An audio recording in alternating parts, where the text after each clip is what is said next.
I watched my mother's hands tremble as she signed the withdrawal form, draining my college fund to pay for Melissa's spring semester at Yale.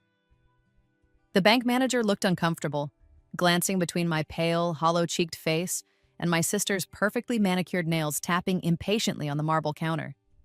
"This is taking forever," Melissa sighed, examining her reflection in her phone screen. "I'm going to be late for my flight back to campus." My father put a hand on her shoulder, his touch gentle in a way it had never been with me. "Don't worry, princess. We'll get you to the airport on time." The manager slid the paperwork across the desk.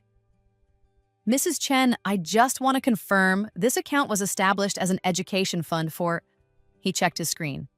"Emily Chen, you're aware that—" "I'm aware," my mother cut him off sharply. "Melissa is my daughter too. She needs this money now. Emily can take out loans like everyone else." I said nothing. I didn't tell them that the collection agency had already called twice that morning about my hospital bills. I didn't mention that the oncology department had sent a final notice, or that without the next round of chemotherapy, my doctor had given me 6 months at most. I knew exactly how this would play out because I had lived it before. In my previous life, I had begged. I had cried. I had shown them the bills, the prognosis, the desperate letters from my medical team. My mother had looked me in the eye and said, "Melissa's education is an investment in our family's future. Your illness is unfortunate, but we can't let it ruin her opportunities." I had died 3 months later, alone in a hospice bed, while my parents attended Melissa's end-of-year gala at Yale. But then I woke up again, 2 years in the past, in my 23-year-old body, 3 days after receiving my cancer diagnosis. The universe, or fate, or whatever cosmic force governed these things, had given me a second chance. This time, I wasn't going to fight them. This time, I was going to let them make every terrible choice, every selfish decision, every cruel calculation. And I was going to make sure they paid for all of it. "Thank you for your help," I told the bank manager softly, giving him my best fragile smile. "I understand. Family comes first." My mother's expression flickered. Was that guilt? It vanished as quickly as it appeared. Melissa was already heading for the door, designer purse swinging from her shoulder. In the car, I pulled out my phone and made a call I hadn't made in my previous life. "Hello?" The voice on the other end was crisp, professional, faintly accented. "Grandmother?" I said quietly, knowing my parents couldn't hear me in the front seat over Melissa's chatter about her sorority's spring formal. "It's Emily. Emily Chen, your son's daughter." There was a long pause. "Emily?" My grandmother's voice softened with surprise. "My dear child, I haven't heard from you in... It must be 5 years. I know, I'm sorry, but I need your help, and I need to explain something to you about your son." My parents had always been masters of favoritism. In my first life, I had believed it was somehow my fault, that I wasn't pretty enough, wasn't charming enough, wasn't worthy of their love. It took dying and being reborn to see the truth with crystal clarity. The favoritism had started when Melissa was born. I was 3 years old enough to remember the shift. Before her arrival, I had been the center of their world, or so I thought. But the moment my mother brought Melissa home from the hospital, something fundamental changed. My father, Robert Chen, was a mid-level executive at a pharmaceutical company. My mother, Linda, had given up her nursing career to be a stay-at-home mom. We weren't wealthy, but we were comfortable. Until Melissa. My sister was born beautiful, dark eyes, porcelain skin, the kind of baby that made strangers stop on the street to coo and compliment. And my parents became obsessed. Every penny, every moment, every ounce of attention poured into Melissa like water into a bottomless well. I learned to be invisible. I learned to make my own meals by age 7 because my mother was too busy coordinating Melissa's pageant schedule. I learned to walk to school alone because my father was driving Melissa to piano lessons, dance classes, tutoring sessions. I learned to celebrate my birthdays quietly with a grocery store cupcake I bought with my own saved allowance because Melissa's birthday parties were catered affairs with pony rides and professional photographers. "Why do you hate me?" I had asked my mother once when I was 12. She had forgotten to pick me up from school again, and I'd waited 3 hours in the rain. She'd looked at me with genuine surprise. "Hate you? Emily, don't be dramatic. I don't hate you. Melissa needs more attention. She's special. Surely you can understand that? I couldn't, but I learned to accept it. High school was worse. Melissa joined the cheerleading squad, the debate team, the student government. My parents attended every game, every competition, every meeting. Meanwhile, I worked 2 part-time jobs to save for college because they'd told me bluntly that Melissa's college fund was more important, and I'd have to figure it out on my own. I got into a decent state school on a partial scholarship. Melissa got into Yale. The night she received her acceptance letter, my parents threw a party with 100 guests. The night I received mine, my father said, "That's nice, honey," without looking up from his phone, where he was texting about Melissa's acceptance to everyone in his contact list. But I pushed through. I worked full-time while taking classes full-time. I graduated with honors in biochemistry, landed a job at a biotech startup, and started building a life. For a brief, naive moment, I thought maybe I had escaped their toxicity. Then I got sick. The symptoms started subtly: fatigue, bruising, persistent infections. I ignored them, working through the exhaustion, until I collapsed at work one day and woke up in the emergency room. The diagnosis came fast and brutal: acute myeloid leukemia, aggressive, advanced. Treatment would be intensive, expensive, and my chances of survival without it were nearly zero. I had health insurance through my job, but it was basic coverage. The deductibles, copays, and uncovered treatments would cost hundreds of thousands of dollars. My entire savings, $30,000 painstakingly accumulated over 5 years, would barely cover the first 2 months. I called my parents, still hoping, still stupidly believing that surely this would be the moment they'd choose me. This would be when their daughter's life would matter more than their favorite child's Ivy League prestige. My father had listened to my diagnosis in silence. Then he'd said, "Well, you have insurance, don't you? And there are payment plans. Hospitals work with you." Dad, the costs are enormous. Even with insurance, I'm looking at... Emily, I don't know what you want us to say. We have our own expenses. Melissa's tuition alone is $60,000 a year, and that doesn't include housing, meals, books. I'm dying, I had whispered. Don't be melodramatic. Cancer is treatable. Talk to the hospital about charity care. That's when my mother had gotten on the phone. Emily, your father and I have worked very hard to give Melissa the opportunities she deserves. We took out a second mortgage for her first year at Yale. We can't just abandon that investment. You're 23, you're an adult. It's time to handle your own problems. I had stood in my tiny apartment, phone pressed to my ear, and felt something inside me break. Not my heart. That had broken long ago. This was deeper. This was the final severing of any delusion that I meant anything to them. In my previous life, I had kept trying. I had sold everything I owned. I had taken out loans with predatory interest rates. I had started a GoFundMe that raised barely $2,000 because my parents certainly weren't going to promote it to anyone they knew. I had worked until I physically couldn't anymore, showing up to my job with a catheter in my arm and vomiting between meetings. And still, it wasn't enough. The cancer was too aggressive, the treatments too expensive. 3 months after my diagnosis, I missed a critical round of chemotherapy because I couldn't pay the $15,000 fee the cancer spread to my brain, and I spent my final weeks in hospice, fading in and out of consciousness. My parents visited once for 15 minutes and spent the entire time talking about Melissa's internship at Goldman Sachs. When I died alone at 2:47 a.m. on a Tuesday, listening to someone else's family laughing in the room next door. My last thought had been, I hope it was worth it. And then I woke up. I woke up 2 years earlier, in my bed, my body healthy and whole, with the phantom memory of death still clinging to my consciousness like cobwebs. The date on my phone said March 3rd, 2023, 3 days after my original diagnosis in my previous life. I had gone to the same doctor, gotten the same tests. The diagnosis was identical. Acute myeloid leukemia. Aggressive, advanced. But this time, I had knowledge. I had time. And I had something more valuable than both. I had a plan. My grandmother, Mei Chen, was my father's mother. She lived in Hong Kong and had built a small fortune in real estate investment. My father had a complicated relationship with her. She was traditional, demanding, and had never approved of my mother. When I was 18, my parents had orchestrated a bitter falling out with her over some perceived slight at a family gathering. They had cut off all contact and forbidden me from reaching out to her. In my previous life, I had obeyed. I had been too busy dying to question their rules. This time, I called her 3 days after the bank, once I was certain my parents had fully committed to their choice. "Grandmother, I'm sick. I have cancer." I said it simply, without drama. "I need treatment that costs more money than I have.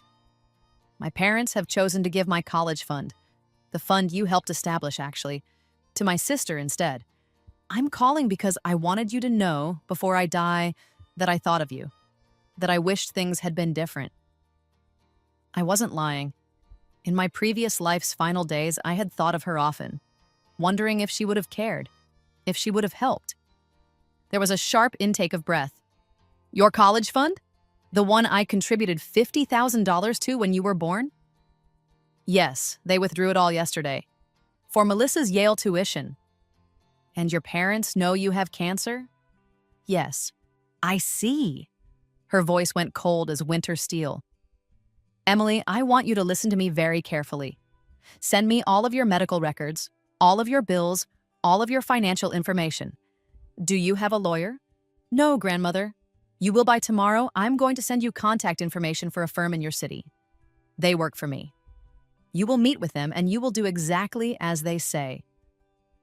"Do you understand?" "Yes, but you are my granddaughter. You carry my blood. Whatever has happened between your father and me is irrelevant now. You will have the treatment you need. And then, Emily, you and I are going to have a very long conversation about your parents." I closed my eyes, letting relief and vindication wash over me in equal measure. "Thank you, grandmother." "Don't thank me yet. I have conditions. Anything. You will fight this cancer with everything you have. You will survive. And when you are well, you will come to Hong Kong and work with me. You will learn what it means to be a Chen, not whatever weak, selfish mockery your father has become." "I will." "Good. Expect a call within the hour." She hung up. I sat in my apartment, hands shaking with adrenaline, and smiled. The pieces were falling into place exactly as I had planned. But I had one more call to make. I dialed my parents' number. My mother answered. "Hi, Mom. I just wanted to let you know I spoke with the hospital. They're willing to work with me on a payment plan. You and Dad don't need to worry about anything." "Oh," she sounded relieved. "That's good, honey. See? I told you it would work out." "Yeah, you were right. How's Melissa? Did she make it back to campus okay?" "She did. She just sent photos of her new dorm decorations. Let me send them to you." "Actually, Mom, I should go. I'm feeling pretty tired, but I love you." There was a pause. She wasn't used to me saying that. "Love you too, Emily." I hung up and allowed myself a dark, satisfied laugh. I had just given them permission to forget about me entirely. And they would take it. They would spend the next 6 months living their perfect life with their perfect daughter, completely oblivious to the storm I was building. By the time they realized what was happening, it would be too late. The lawyer my grandmother sent was named David Wong, a sharp-eyed man in his 40s who specialized in medical law and family trusts. He arrived at my apartment with a briefcase and a tablet and spent 3 hours documenting everything. "This is one of the most clear-cut cases of financial exploitation I've seen," he said, tapping through notes. "Your grandmother established that education fund specifically for you. Your parents were trustees, but the fund was meant to be inviolable except for your educational expenses. Their withdrawal for your sister's benefit is technically legal. They were listed as having full discretion, but morally and ethically questionable, especially given your medical circumstances." "Can we get the money back?" "Not directly, but your grandmother has instructed me to pursue several other avenues. First, she's covering all of your medical expenses directly. Second, she's establishing a new trust in your name that your parents cannot access under any circumstances. Third," he smiled slightly, "she's asked me to conduct a full audit of your parents' financial relationship with her over the years. Apparently, there were several gifts, loans, and investments she made in your father's name that she's now reconsidering." I leaned forward. "What does that mean?" "It means your grandmother helped your parents buy their house. She co-signed loans. She invested money in your father's name during the '08 crash that has since appreciated significantly. All of this was done with the understanding of a harmonious family relationship. If that relationship is severed due to their treatment of you, her granddaughter, well, there are contractual clauses we can invoke. You're saying you can take their house? I'm saying your grandmother technically owns 35% of it, and if she chooses to exercise her right to force a sale due to breach of implied familial contract terms, yes, we can take their house. I sat back, my mind racing. Don't, not yet. David raised an eyebrow. No. I want them to feel safe first. I want them to think that they got away with it. Let them enjoy their choice. Let Melissa finish her semester. Let them brag to their friends about their daughter at Yale. And then, when they're at their most comfortable, when they've completely forgotten about me, that's when we move. He studied me for a long moment, then nodded slowly. Your grandmother said you were smart. She didn't mention you were strategic. I had a good teacher, I said, though I meant death, not my grandmother. Dying teaches you a lot about what really matters. Over the next 3 months, I threw myself into treatment. My grandmother's money meant I had access to the best oncologists, the most advanced therapies, the cutting-edge clinical trials. I responded well, better than I had in my previous life, probably because I started treatment immediately instead of delaying for weeks while desperately trying to scrape together funds. My parents called once in those 3 months. My mother checking in with the kind of obligatory concern that felt like a checkbox on a to-do list. How are you feeling, honey? Much better. The treatment is going well. That's wonderful. See, I told you it would work out. You just needed to trust the process. I bit my tongue so hard I tasted blood. How's Melissa? Oh, she's amazing. She just got selected for a summer program at the London School of Economics. Isn't that incredible? We're so proud. Though I have to admit the program fee is steep, another $10,000. But we'll figure it out. Your father might ask for a raise. Not, I'm proud of you for fighting cancer. Not, you're so brave. Just Melissa, Melissa, Melissa. That's great, Mom. I'm really happy for her. I'll send you photos from her acceptance dinner. We went to that nice steakhouse downtown. Oh, Emily, I wish you could have been there, but I know you're busy with everything. Busy dying, busy fighting for my life, busy being the daughter you'd rather forget. Next time, I said sweetly. Definitely. Okay, honey, I have to run. Your father and I are meeting with Melissa's academic advisor on Zoom. Feel better.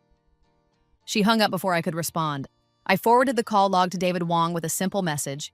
Documentation. He replied, received, building the file. By June, my scans were clear. The cancer was in complete remission. My doctor called it remarkable and almost unprecedented for such an aggressive case.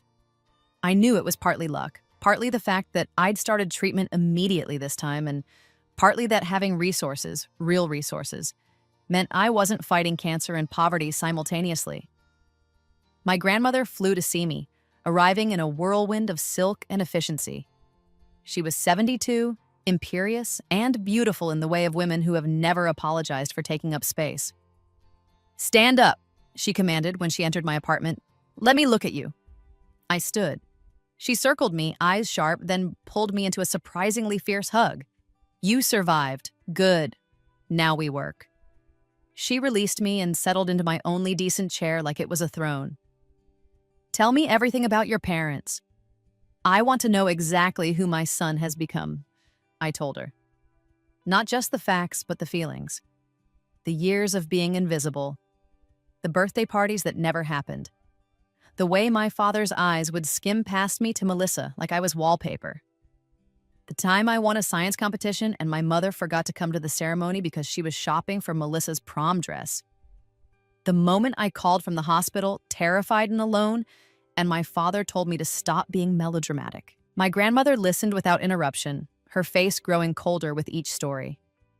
When I finished, she said, Your parents have become exactly what I feared. Small people obsessed with appearances and status. They see children as investments, not human beings. She paused.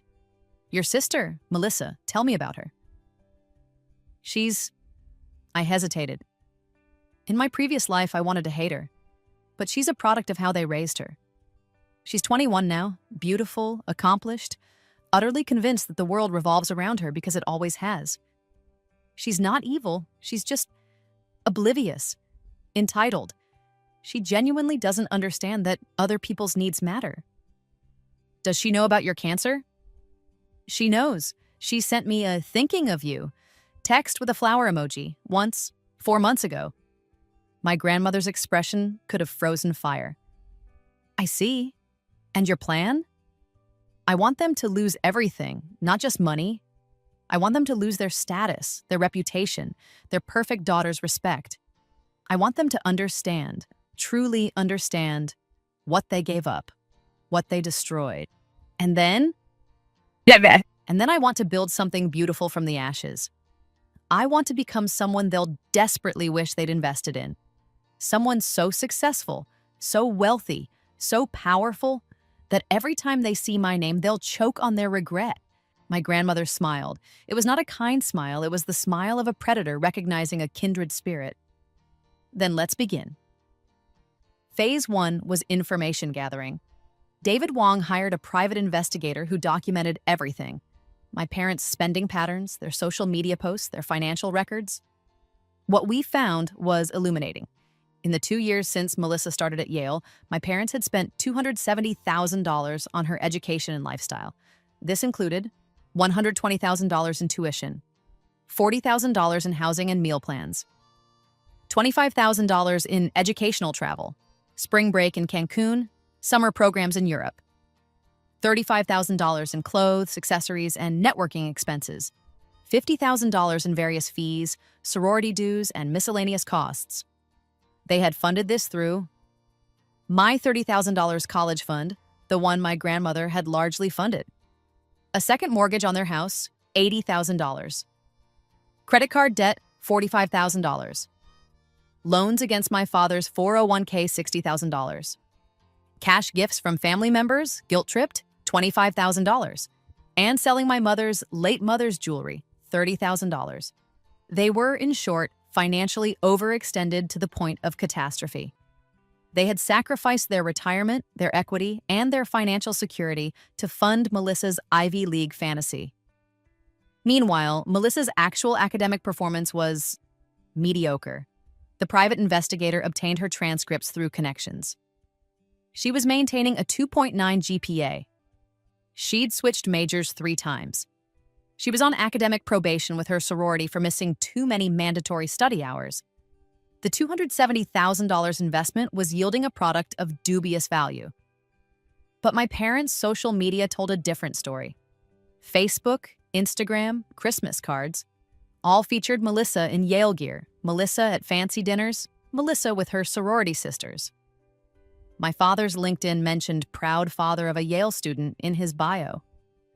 My mother had joined Facebook groups for Ivy League parents and posted constantly about Melissa's achievements. They had bought status.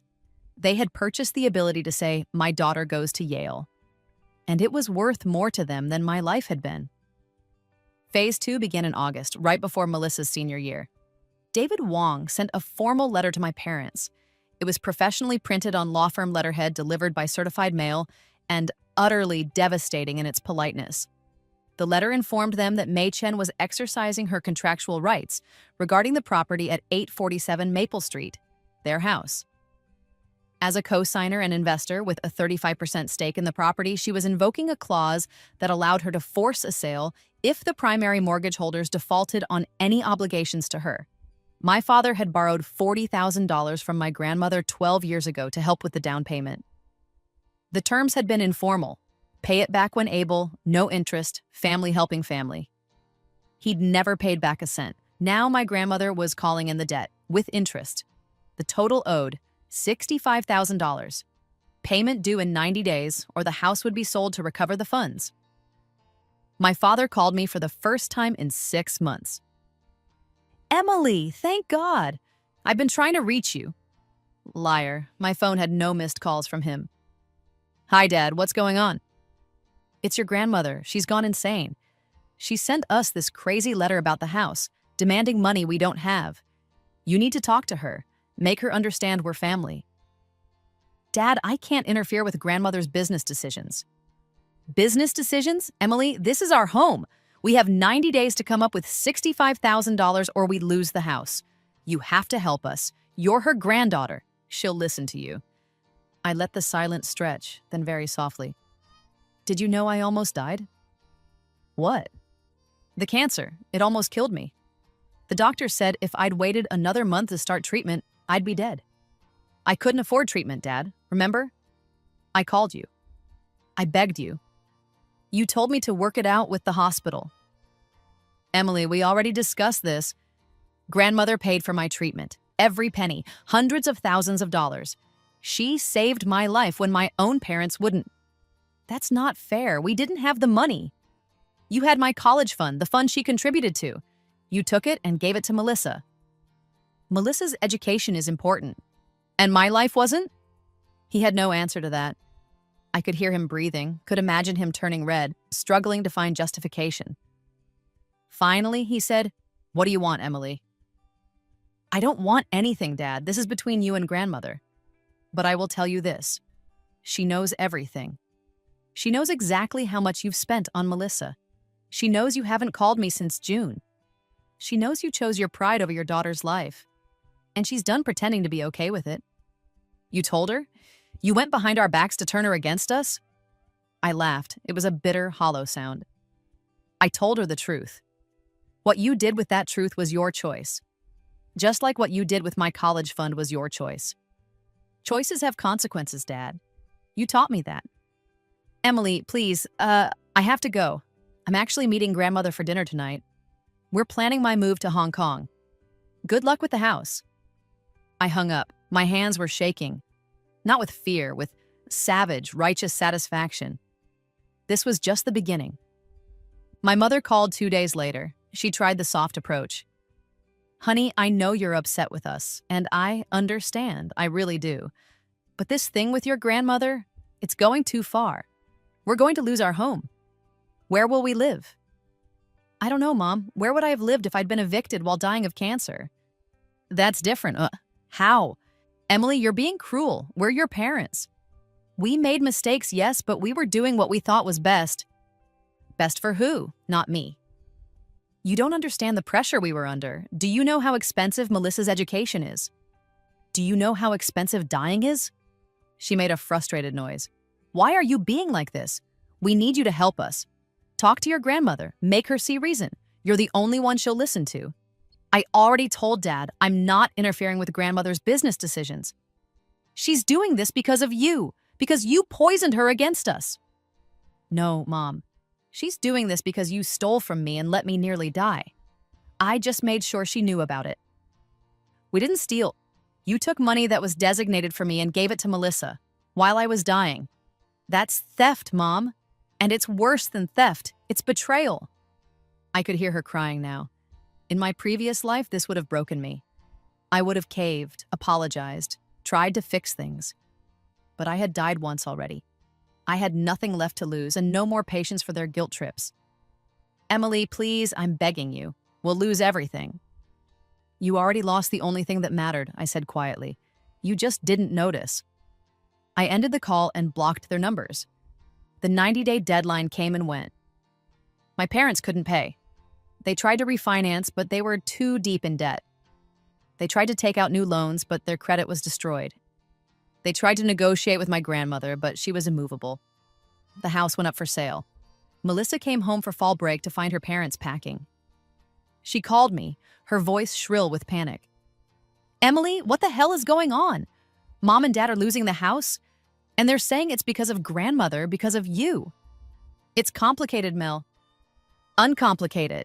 They're talking about moving into a 2-bedroom apartment. They're selling all the furniture. Mom is crying all the time. Dad looks like he's aged 10 years. What did you do? I survived, I said simply. That's what I did. This is about the college fund thing, isn't it? Emily, that was months ago. Are you seriously still mad about that? The college fund thing, I repeated slowly. Is that what they told you it was? They said you were upset because they used your college fund for my tuition, but you already graduated, so it's not like you needed it? Melissa, I had cancer. Silence. What? I had cancer, acute myeloid leukemia. I was diagnosed in March. I needed immediate treatment that cost hundreds of thousands of dollars. I called mom and dad, begging for help. They chose to drain my college fund, the money that was supposed to be mine, to pay for your Yale tuition instead. I almost died because I couldn't afford treatment. More silence. Then, you're lying. I'm not. Mom and dad wouldn't do that. Ask them. You're lying because you're jealous. You've always been jealous of me. Melissa, I don't care enough about you to be jealous, but you should ask yourself something. If I'm lying, why are mom and dad about to lose their house? If I'm lying, why is grandmother so angry? If I'm lying, why haven't I spoken to our parents in months? Because you're a vindictive bitch, she shrieked. No, I said calmly. I'm a daughter who learned that her life was worth less than her sister's college fund. Everything else is just consequence.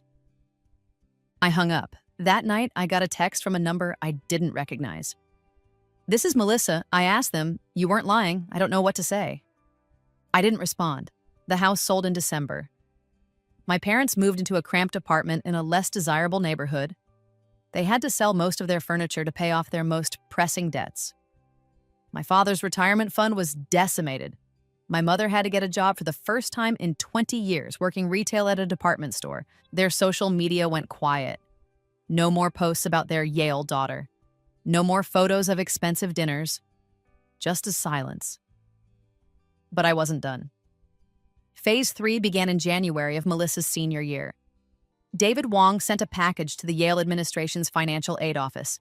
It contained documentation of my parents' financial situation, specifically their misrepresentation of their assets on Melissa's financial aid applications. They had failed to report several accounts, the value of the house before they lost it, and various sources of income. Evidence that Melissa had listed me as a dependent on her own financial aid forms, claiming she was helping support me, which was categorically false and constituted fraud. A formal complaint about financial aid fraud. Yale took financial aid fraud very seriously. They launched an investigation. 2 weeks later, Melissa called me, hysterical. They're taking away my financial aid, all of it. They're saying we committed fraud, that we lied on the forms. Emily, I'm going to have to leave Yale. I can't afford the tuition without the aid. My last semester, I'm not going to graduate. That's unfortunate, I said mildly. You did this. You sent them that information. I reported fraud, which is what you and mom and dad committed. We just didn't report a few things. Everyone does it. Not everyone, and now you're facing the consequences. I'm going to lose everything. Do you understand? I won't graduate from Yale. 4 years of work, gone. Yes, I said. I understand exactly what it feels like to lose everything because of other people's choices. Please, Emily, please, I'm sorry, okay? I'm sorry about the cancer. I'm sorry we weren't there for you. I'm sorry. Please make this stop. I can't. Yale is conducting their own investigation. This is out of my hands. Bullshit. Your grandmother's lawyer started this. You can make them back off. Why would I? Because I'm your sister. You know what's funny, Mel? I used to think that mattered. I used to think that being sisters meant something, that family meant something. But you taught me otherwise. You and mom and dad, you taught me that love is conditional, that family is transactional, that some people's dreams matter more than other people's lives. Emily, you're 21 years old. You've had every advantage, every opportunity, every resource. You've had parents who mortgaged their future for you. You had my college fund. You had 4 years at Yale. And what did you do with it? A 2.9 GPA, 3 major changes, academic probation with your sorority. I know everything, Melissa. I know exactly what my life was traded for, and it wasn't worth it. I hung up. Melissa withdrew from Yale 2 weeks before graduation. The university gave her the option to finish her degree elsewhere, but the credits didn't transfer well. She ended up moving back in with our parents in their tiny apartment, working at the same department store as our mother, trying to finish her degree online through a state school. The Yale student vanished from my father's LinkedIn. The Ivy League parents group post stopped. The carefully curated image of success crumbled, and I went to Hong Kong. My grandmother's company, Chen Holdings, was a real estate and investment empire worth approximately $200 million.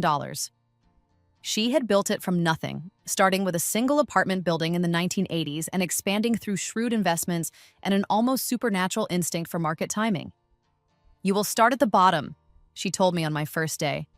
"You will learn every aspect of this business, and when you are ready, when you have proven yourself, I will make you my heir." I learned. I worked 80-hour weeks, absorbing everything: property valuation, market analysis, negotiation tactics, financial modeling. My background in biochemistry gave me an unexpected edge in analytical thinking. My experience with cancer gave me a fearlessness about risk that most people never develop. Within a year, I was leading acquisitions. Within 2 years, I was running an entire division. My grandmother watched my progress with fierce pride. "You are everything your father should have been," she told me. "Everything I hoped for." In my 3rd year in Hong Kong, I started my own venture within Chen Holdings, a biotech investment fund focused on cancer research. I used my scientific background to evaluate promising startups, my business training to structure deals, and my personal experience to understand what patients actually needed. The fund exploded. One of our first investments, a company developing a new immunotherapy approach, had a breakthrough that sent its value soaring. Suddenly, I wasn't just wealthy by inheritance. I was wealthy through my own success. Forbes published a profile: Emily Chen, 28, the biotech investor who's beating cancer twice. The article mentioned in passing that I was the granddaughter of Mei Chen and had survived acute myeloid leukemia at 23.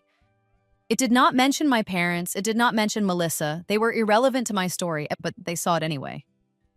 My father sent me an email. I found it in my spam folder 3 weeks after it was sent. "Dear Emily," it began, "I saw the Forbes article. Your mother and I are so proud of you. We always knew you were special, that you would accomplish great things. We miss you terribly and hope you'll come visit soon. We'd love to reconnect and hear about your life in Hong Kong. We're still your parents, and we love you very much. Please call when you can. Love, Dad." I deleted it without responding. My mother tried LinkedIn, sending a connection request with a message. "So proud of my successful daughter. Let's catch up." I declined. Melissa sent an Instagram DM. "Hey sis, I know things got complicated, but I saw your Forbes thing and wow, you're doing amazing. Maybe we could talk? Start over? I've been thinking about everything and I realize I was pretty self-centered. I'm different now. Let's get coffee if you're ever in the States." I left her on read. They tried other channels. My grandmother's assistant fielded calls from my father requesting business advice. David Wong received emails from my mother asking about investment opportunities. Melissa sent me a LinkedIn request claiming she was exploring opportunities in biotech. They all went ignored, because this was the best revenge of all. Not anger, not confrontation, but complete and utter indifference. They had made me irrelevant in their lives, and now I was returning the favor. Except their irrelevance came with the bitter knowledge of what they'd lost. 5 years after I moved to Hong Kong, I returned to the United States for a conference. I was keynoting a major biotech summit in Boston, discussing the intersection of patient advocacy and investment strategy. My speech went viral, not just in biotech circles. It hit mainstream media because I told my story. I told them about being diagnosed with cancer, about being unable to afford treatment, about having to choose between chemotherapy and rent, about the systematic failures in American healthcare that meant people died not because medicine couldn't save them, but because they couldn't afford to be saved. I didn't mention my parents specifically. I didn't need to. The story was powerful enough on its own, but the video reached millions, including, inevitably, everyone in my hometown. I started getting messages from old family friends, people who had attended Melissa's Yale celebration parties, people who had watched my parents brag for years about their Ivy League daughter. "I had no idea you went through this. Your parents never mentioned you were sick. We would have helped if we'd known." The whispers started. I heard about them secondhand through a friend who still lived in the area. People were asking questions. Why had the Chens never mentioned Emily's cancer? Why had they been spending money on Melissa's lifestyle while Emily was dying? Why had Emily moved across the world and cut them off? The perfect image my parents had curated for decades began to crack. Then someone found my medical GoFundMe from my previous life's timeline. In this timeline, I'd never created one, but the universe's quantum echoes apparently meant some version of it still existed in cached internet archives. A local blogger wrote about it. Local woman nearly died while family funded sister's Ivy League dream. It went regional, then national. My parents became pariahs. Their neighbors stopped talking to them. My father's company quietly let him go. My mother was fired from her retail job after customers started recognizing her and leaving negative reviews.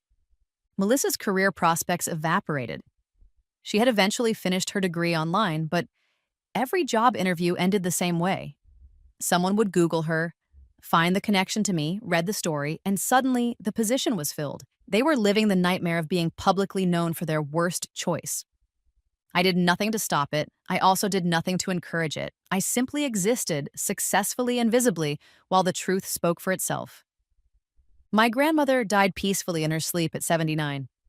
I was with her, holding her hand in her Hong Kong penthouse, overlooking Victoria Harbor. Her last words to me were, "You became everything I hoped, everything they could never appreciate. Promise me you'll never forgive them. Some things are unforgivable." "I promise," I whispered. She smiled and closed her eyes. She left me everything. Chen Holdings, her properties, her investments, her cash, all of it. The will was ironclad. My father, her only child, received nothing. The will's language was brutal. "To my son Robert, I leave the memory of the daughter he abandoned and the fortune he will never touch. May he live with his choices." My father tried to contest it. David Wong crushed the challenge in 3 weeks, and I inherited $340 million. At the reading of the will, I saw my father for the first time in 6 years. He had aged terribly. His hair was fully gray, his face lined with stress and bitterness. He looked at me across the conference room with such desperate hope that I almost felt pity. Almost. "Emily," he said after the lawyers left, "can we talk?" "No. Please, 5 minutes. I'm your father." "You stopped being my father when you chose $60,000 over my life." "I made a mistake. I know that now. I was wrong. But I'm still your father. We're still family. Family doesn't leave each other to die." "I didn't know you were dying." "I told you. The doctor told you. The diagnosis was clear. You knew and you didn't care." He had no response to that. His eyes filled with tears. Real tears, probably the first genuine emotion he'd shown about me in years. "I'm sorry," he whispered. "I'm so sorry." "I know you are," I said. "You're sorry you lost the house. Sorry you lost your mother's fortune. Sorry that everyone knows what you did. You're sorry about consequences, not choices." "That's not true, and isn't it? If I had died, would you be sorry? Or would you just be relieved you didn't waste Melissa's college money?" He flinched like I'd struck him. I gathered my documents and stood. "I hope it was worth it, Dad. I hope that every time you see Melissa working retail with her online degree, you remember that you traded me for that. I hope you think about it every day for the rest of your life." I walked out. He called after me, but I didn't turn back. 10 years after my rebirth, I stood in the Shanghai International Convention Center, accepting the Healthcare Innovation Award for my fund's work in making cancer treatment accessible.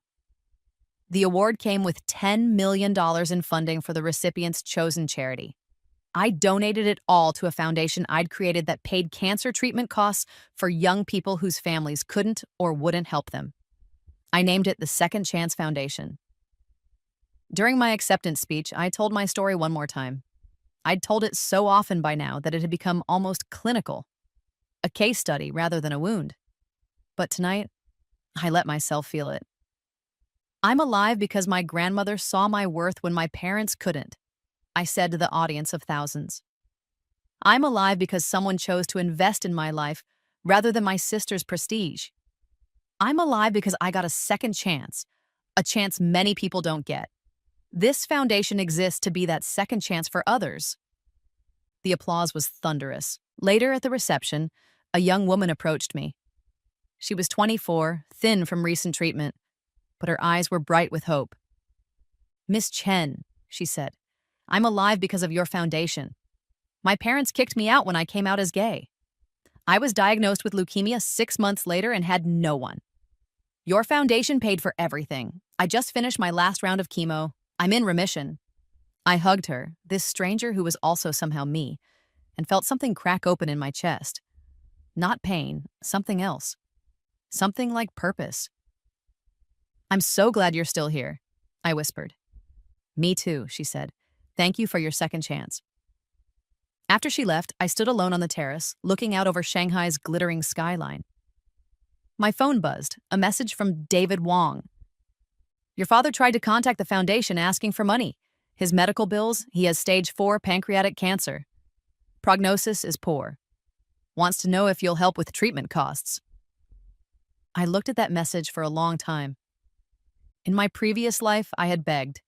I had degraded myself. I had offered everything I had, everything I was, in exchange for their help. And they had calculated my worth and found it wanting compared to Melissa's Yale tuition.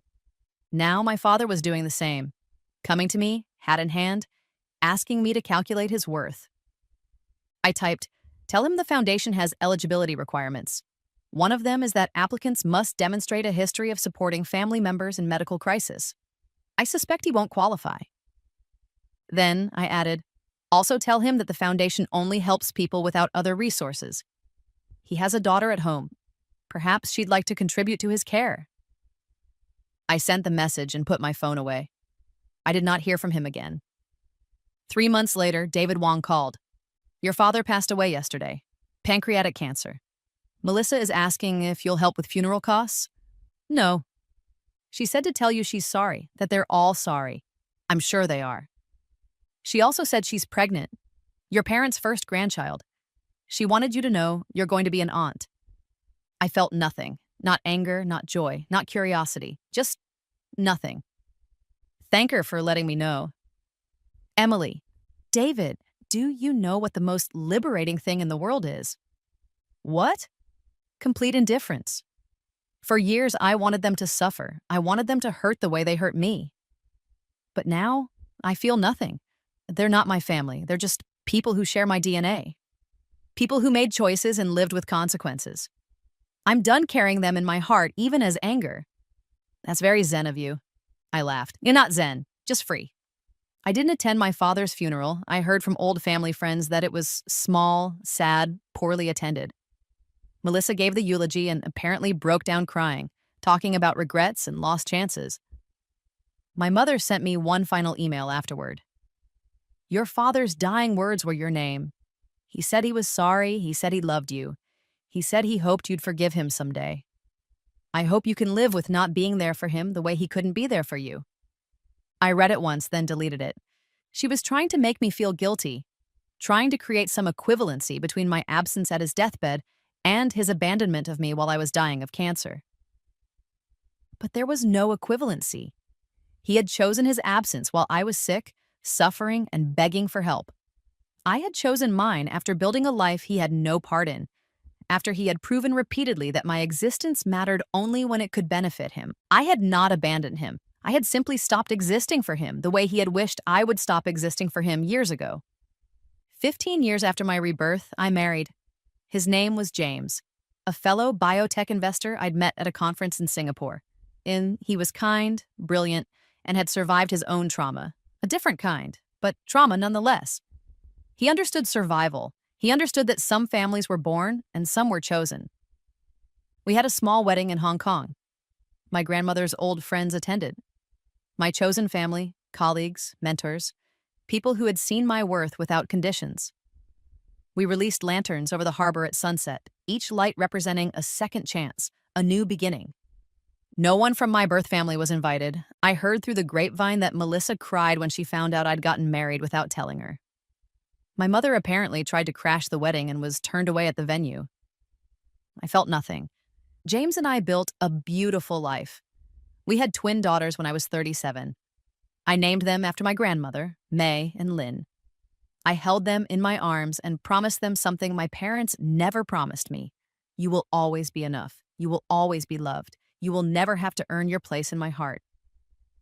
When they were 5, Melissa tracked down our address and sent a package.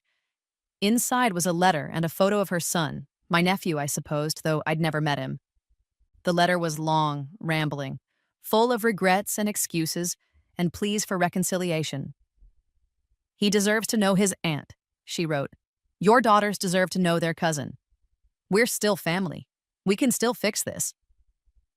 James found me staring at the letter, unreadable emotions on my face. What do you want to do? He asked gently. I don't know, I admitted.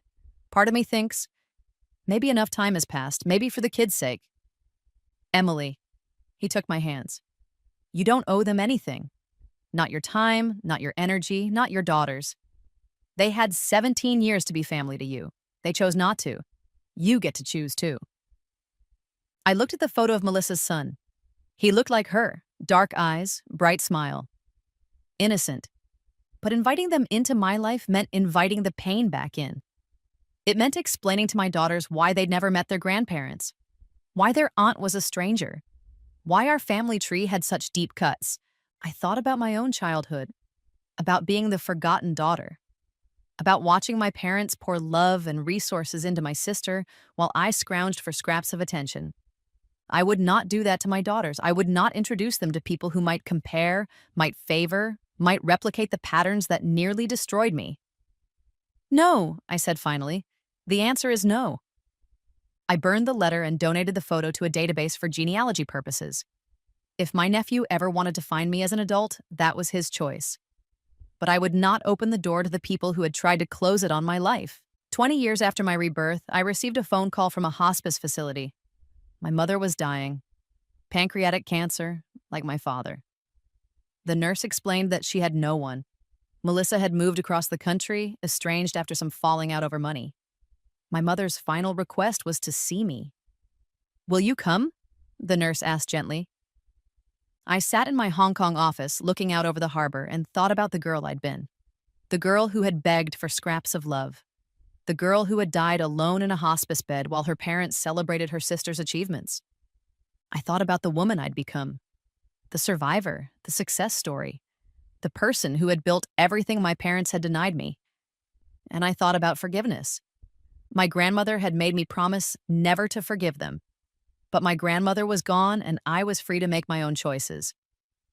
Did I want to forgive? No. Forgiveness wasn't required for me to be at peace. Forgiveness wasn't a gift I owed them. I had built my peace on their absence, and I would not disturb it for a deathbed confession. No, I told the nurse, I won't be coming. She's very sick. She might not have long. I understand. She seems to have a lot of regrets, a lot she wants to say to you. I'm sure she does, but I don't need to hear it. Thank her for calling, but my answer is no. The nurse was quiet for a moment, then, I understand. I'm sorry it's come to this. I'm not, I said truthfully. Not anymore. My mother died 2 days later. Melissa sent me an angry voicemail. She died calling for you, begging for you, and you couldn't be bothered to grant a dying woman her last wish. What kind of monster have you become? I deleted it without listening to it all the way through. I was not a monster. I was simply no longer their victim. Now, at 43, I stand in my office at Chen Holdings, looking at my empire. My biotech fund has helped bring 15 cancer treatments to market. My Second Chance Foundation has paid for over 10,000 patients' treatment costs. I've been named one of the most influential people in global healthcare. My daughters are thriving. May wants to be a doctor. Lynn wants to be an entrepreneur. Both of them are confident, loved, certain of their place in the world. They will never know what it's like to be invisible in their own family. Last month, Melissa's son, now 23, reached out to me on LinkedIn. His message was thoughtful, intelligent. Miss Chen, I'm Marcus. I'm your nephew, though we've never met. I want you to know that I've spent my life hearing two versions of the same story. My mother's version, where you're the villain who destroyed our family out of spite. And the internet's version, where you're a survivor who escaped a toxic family. I'm old enough now to understand that the truth is probably somewhere in the middle, but probably closer to the internet's version. I'm not asking for money or favors. I just wanted you to know that someone in that family understands what happened to you wasn't right. And I'm sorry you went through it. You didn't deserve it. I sat with that message for a week. Then I responded, Marcus, thank you for reaching out. You seem like a thoughtful young man, which speaks well of you. I'm glad you're asking questions and drawing your own conclusions. I wish you all the best in your life. If you ever want to talk, not about the past, but about your future, my door is open. He wrote back immediately. I'd like that. We've been corresponding for 3 months now, carefully, slowly, building something new that has nothing to do with the past. He wants to work in biotech. I'm helping him find internships, not because we're blood, but because he reminds me of myself. Smart, struggling, trying to build something from difficult circumstances. Maybe this is what closure looks like. Not forgiveness, not reconciliation, just the careful construction of something new from the rubble of what was destroyed. I've been asked in interviews if I regret the choices I made, if I regret cutting off my family, refusing to attend funerals, turning away from my dying mother. The answer is always no. I regret that I had to make those choices. I regret that my family forced me into a position where survival meant separation. I regret the years I wasted hoping they would love me. But the choices themselves? No. Those choices saved my life. In my first life, trying to maintain the connection killed me. In my second life, severing it let me thrive. I am 43 years old. I have been cancer-free for 19 years. I have built a fortune, a family, and a legacy. I have saved thousands of lives through my foundation. I have daughters who will never doubt their worth, and sometimes, late at night, I think about my parents in their tiny apartment, struggling to make ends meet, watching their golden child Melissa stock shelves at a department store, living with the knowledge that their other daughter built an empire they'll never touch.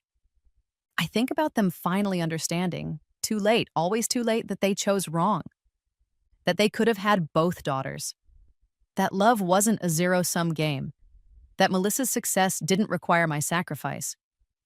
I think about them dying with my name on their lips, begging for forgiveness I never gave, and I sleep peacefully, and because this is what victory looks like.